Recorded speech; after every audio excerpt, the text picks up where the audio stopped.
বন্ধুরা, আমি কমলা। তোমরা কি জানো শীত হোক বা গরম, আমি তোমাদের শরীরের আসল বডিগার্ড।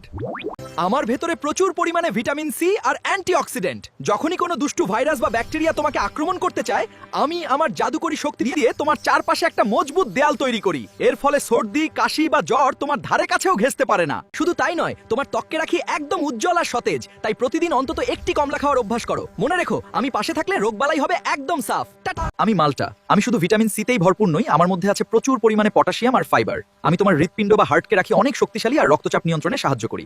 প্রতিদিন আমার এক গ্লাস রস বা আস্ত খেলে তুমি পাবে দীর্ঘক্ষণ কাজ করার শক্তি, থাকবে সারাদিন চনমনে। তাই সুস্থ থাকতে প্রতিদিন খাবার তালিকায় আমাকে কিন্তু অবশ্যই রাখবে। বন্ধুরা, আমি তোমাদের সবার প্রিয় লেবু। আমি আকারে ছোট হতে পারি, কিন্তু আমার পাওয়ার কিন্তু সুপারম্যানের মতো। তোমাদের শরীরে যখনই কোনো ময়লা বা বিষাক্ত টক্সিন জমে, আমি ঝাড়ুদারের মতো সব পরিষ্কার করে দিই। আমার এক গ্লাস শরবত তোমার ক্লান্তি দূর করে তোমাকে করে তোলে একদম ফ্রেশ। আর হ্যাঁ, ওজন কমাতে বা হজমের সমস্যায় আমার চেয়ে ভালো বন্ধু আর কেউ নেই। যখনই মন একটু খারাপ লাগবে বা ক্লান্তি আসবে, আমাকে একটু খেয়ে নাও, দেখবে মন আর শরীর দুটোই কেমন নেচে উঠবে। তাই সতেজ থাকতে লেবুকে করো রোজকার সঙ্গী।